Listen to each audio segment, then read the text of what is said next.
I, 33M, was estranged from my father for over a decade. It had been a very long time coming when I did finally decide to become estranged at 20. I had already moved out when I was 17, and I had made sure to limit my contact with my father before ending all ties between us. A lot of this had to do with the decisions he made while my mom was terminally ill and after her death. This ranged from trying to sleep with mom's sister while mom was still alive, to yelling at my mom while she was sick for being so sick, to burning several family photos of us in the days after mom died. He also sold my mom's easel, which she'd had most of her life and was sentimentally valuable to not just me, but my aunts and uncles also. I was 13 at the time.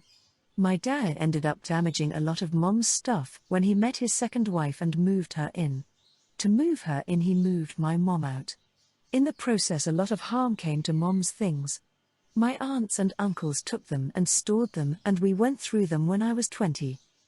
I was completely no contact with my dad until his death almost a year ago. Even when I was informed he had transferred a lot of money over to me and had put my name on the deed of a family vacation home he and my mom had owned prior to her death. That was the biggest chunk of everything he owned. He never told his wife/now widow. He also didn't own the house they were living in and that we had all lived in prior. It was his friend's house.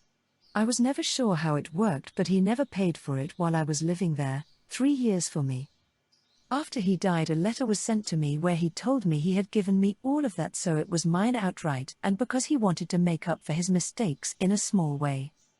His leaving me with so much meant there was basically nothing for his wife and the other children they had. Only what he had in joint accounts and no property. It was all legally binding.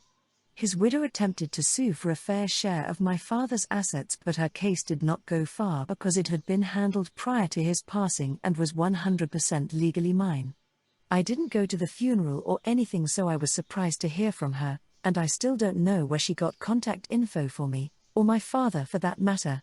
She told me I should be looking after my family and I should want better for the children she and my father shared at least.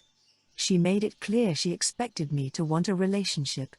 I told her I did not, and I did not consider her children my family, because her late husband stopped being my family a long time ago. She said it wasn't fair that I could be so cold to my flesh and blood, and that they got screwed over by their father and then by me. She said I owed them something. I told her I didn't. I ended the call and blocked her, but she reached out to me through social media and called me selfish and cruel and how I had no morals.